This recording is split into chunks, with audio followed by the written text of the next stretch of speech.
What's up, guys? Tall Brick Studios here, coming at you for the first time ever. Um, so today I wanted to just talk a little about what I am going to do with this channel and what I plan to do on most of my videos. So, as you can see, the clone army that is assembled in front of you, mostly phase 2, but this is about half of my clone army collection.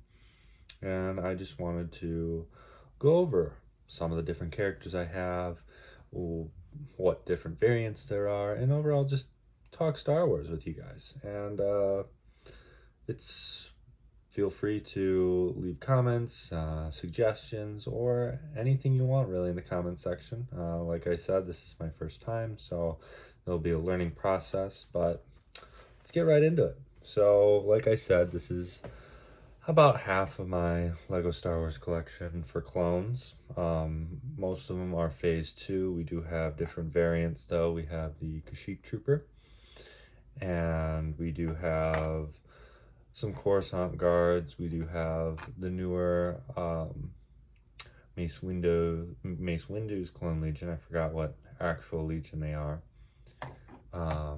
We have the 332nd Troopers, Ahsoka's, from season 7 of the Clone Wars. We have the wonderful ARC Trooper. These are very good and one of my favorites, and one of the more pricier figures in the Lego Star Wars arena. And then we have some of my more advanced characters. So this one, probably the most expensive person in my clone army, if not my whole collection, would be the phase 1 Commander Fox. So let's get more in depth in some of them. So let's talk about my 501st Legion, which is probably the largest Legion I have for obvious reasons. Like, these guys, a lot of them came out recently. This was the first variant ever, and this was released in the Umbaran set for the Clone Wars. I forgot what year, but this was the first variant of the 501st Trooper, phase 2. It had the stripe down the middle of the face mask and blue arms and a black belt around. Very good figure overall. I hope they would kind of keep this look. Very sharp look. And then more recently, we got the fabled 501st Clone Legion. Now, this was a set that was widely asked for the public, and Lego, for once, actually listened to what the consumers wanted and what the fans wanted, and they gave us a pretty good battle pack for, if you can call it a battle pack, for a decent price. I mean, you find a bunch of these on sale at the end of their lifetime. I mean, they're retired now and they're going up in price, but still, overall, very good set. Wish the build here didn't have this stupid stud shooter, but what can you do? You can't have everything, right? So, anyways, after that point, so these ones right here, like this guy, one of the regular 501st Clone Troopers. This also came with the stripe down the face mask and no blue arms and a white waist. That was one of the bigger differences they made. And then the head. The skin color is also more tan than the original one. That is just for all of their clone troopers. They're making the change for that. And they also had the jump troopers, which I really thought this was a very good addition because this was seen in the Battlefront games. And I love when they make figures from those niche little side projects that happen. Like they're not side projects, but they're not directly related to the movies or the shows. The fans, if they see something in Star Wars, odds are you want it in the Lego form, because why wouldn't you? And then more recently, they gave us the addition of the 501st Specialist, or Heavy. So we have the Sniper, which we have the new mold for the micro binoculars, which look honestly outstanding. I love the look of these. I'm so happy Disney and Lego decided to say, yes, this is something we want to make for our Legos. Just a very sharp look. And then we have a heavy, which I like the design. I like the backpack, good detail. I like the visor. But again, these ones more recently versus the original 501st Clone Legion battle pack. One difference is the helmet holes.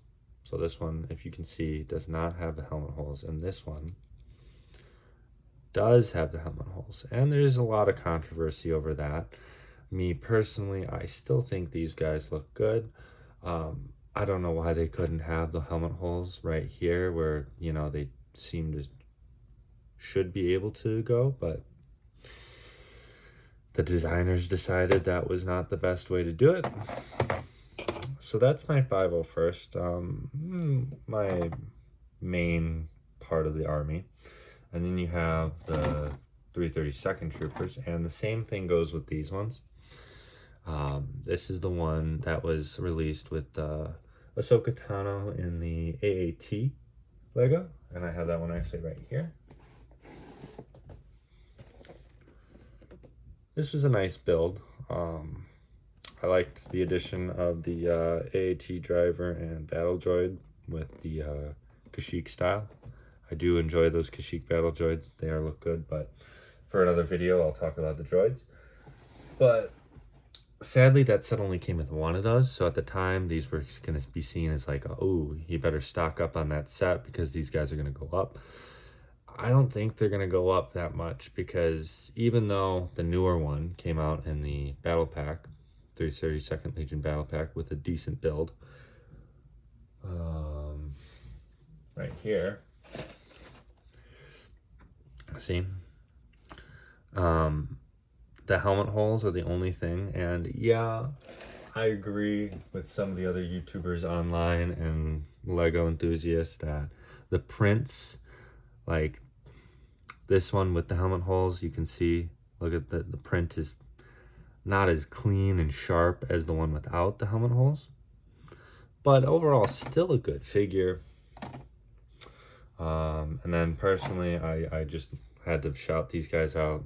These guys are probably, we'll never see these purple clones again. They could go up in value, like the 442nd Siege Battalion, which I sadly don't have in my collection. I want to get them. They come with a high price tag, and I don't know if I get them, I ideally want to get like a squad, so 4, and they're worth $80 new. And there's, yeah. But going down the board, we have some older ones. Now these ones, these hold a special place in my heart because these are from when I was first collecting Legos, back when I was like 8 years old. And they came with, in the battle pack of 2007, the first ever Star Wars battle pack. And it was the clones. And they came with these two amazing figures. You had a Coruscant Guard and a 327th Star Corps troop, which I think you just can't go wrong with the selection. And then they also gave you two of the just regular generic phase 2 clones. Like, these are for some reason hard to find nowadays. Like, we just got the newest battle pack that just came out, which very good battle pack that finally gave us those elusive regular phase 2 clones. And another one I want to look at is this. Now, when you compare these two, you think, wow, so that's a 327 Star Corps troop as well, because the colors are similar, right? Wrong. This is actually supposed to be a 212 trooper, and this was released in the same year that their first ever 501st Trooper was released. For some reason, Lego decided, instead of the orange that is typically associated with the 501st, or not the 501st, the 212. So this is an actual more recent 2020 version of a 212 Airborne Trooper, and you see the orange, right? I'll try to take the guy off. See the orange markings on his helmet and then on his body, versus this guy. That's pretty close to yellow in my opinion. And I don't know, I just thought they really missed the mark on that, but thankfully they corrected it with future battle packs that came after him. And I'll just jump right into this guy. I think he came out in the General Grievous Starfighter in 2020, and you know, it comes with all of his accessories, and he comes with the added upgrade of waist capes. And sadly, Lego, you know, wants to be the best, but is sadly trying to cut corners by not giving us these added, just beautiful feature on the clones. And they just start to print them out, because this is also a Airborne Trooper, and you can see they tried to print just a little sliver, right? And I don't know, maybe it's for cost, maybe it's for look, maybe, well, for whatever reason they decided to do that. Let's go down to the Kashyyyk Troopers. You know, these are widely known as some of the more expensive clones on the market. Hold on. There's actually two variants. Now, the average Lego collector or person who buys Lego is not really going to notice the difference about these two. But there are actually two different variants. So this one has, if you can see, look at his legs. He has just the brown and the camo, right? And if you look at this guy, he actually has dark tan markings around the crotch area, and which makes him unique and different, which I don't know why they decided to add that little detail. I mean, they're the same character. This one's more modern. This one came out in the this one came out in the Swamp Speeder Battle Pack with the atrocious stud shooters, and this one came out in the more recent episode 3 Kashyyyk sets. And I just think both are really, like, the helmet, like the goggles, the helmet, the print and all. It's just a 10 out of 10 minifigure in my opinion. And then you had the regular, we didn't see these guys at all in the movies or shows. Like, this is completely, like,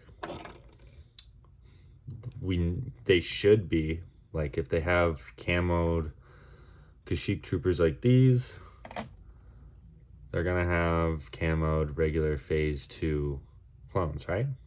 I think very good design. Let's see. Let's go on to more exciting figures. Let's go to these guys, the ARC Troopers. Now, the ARC Troopers are special for a number of reasons.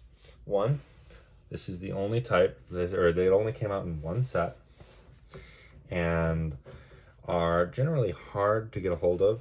These are about $40 on the secondary market. And it's really hard to find them in good condition with all of their pauldrons, the shoulder capes, and all of that. It really is a shame that we only got one of those in the set, but it came in a cheaper battle pack, so I'm okay with it. But yeah, like, even a figure, like I have one this one is incomplete and doesn't even have the right visor, and it would still go for a lot of money. Like, this is probably like a $15, $10 figure just right here, and it's not even complete. Versus all it needs is the waist cape, the shoulder cape, the backpack, and the right headpiece, and you got a $40 figure. Probably one of my more expensive figures in my collection. And then we have the more recent Bad Batch. I have all of the figures. Crosshair I did not add because this is obviously a Republic review of clones, Phase 2 clones. And obviously they did not make him with his original Republic armor. So I did not feel deserved a spot in the Republic clone section. Still good figure, love the figure. And now on to probably the more expensive figures I have in all of my collection, not just the clones, but the entire thing. We have the Phase 1 Commander Fox from the Separatist Spider Droid set back in 2008 with all of his gear, no cracks, very good condition. He goes for about over $200, around that range. If you have, I would honestly seriously look into your collections and see if you have him, see what kind of conditions he's in, because it is just for some reason, of all the characters in the Star Wars Lego series and sets, this guy jumped up in price. He's got great design on his torso. Actually, there's a misprint variant, which if you see this grayish blue semicircle in the middle of his armor, some of them, rare misprints, will not have that. And that one goes for over $800 on the secondary market. Like, crazy, right? We did just get a Phase 2 version, and in my opinion, I will do a side-to-side comparison video when I do get that set. But just from what I've heard and what I've seen from my own eyes, obviously I didn't have it in hand, but I would go with the Phase 1 for being the better Commander Fox. Like, more detail, more accurate detail, as I'll get into later with that video. And then we have the iconic duo of Rex and Commander Cody. Now, both of these came out in 2008 in the ATT set and the Clone Gunship set.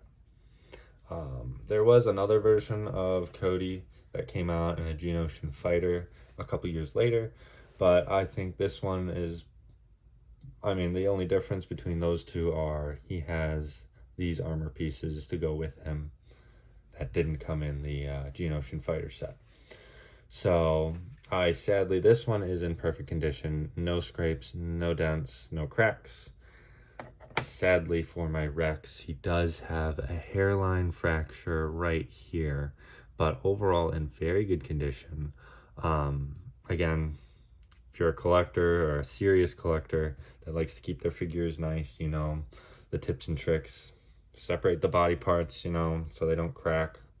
I personally like to display mine fully intact, not separated. I just think it's a better look. Yeah. And then right here, we have both of the Phase 1 and 2 Commander Gree. And I think both of these figures are very unique and are both in great condition. We got this guy I forgot the year it came out, back in the first few waves of the Clone Wars sets, and then we got the Phase 2 version. Actually, there's a few Phase 2 versions of him. I have the most recent one from 2019, I believe, and overall, very good minifigure. I think they did a very good job on him.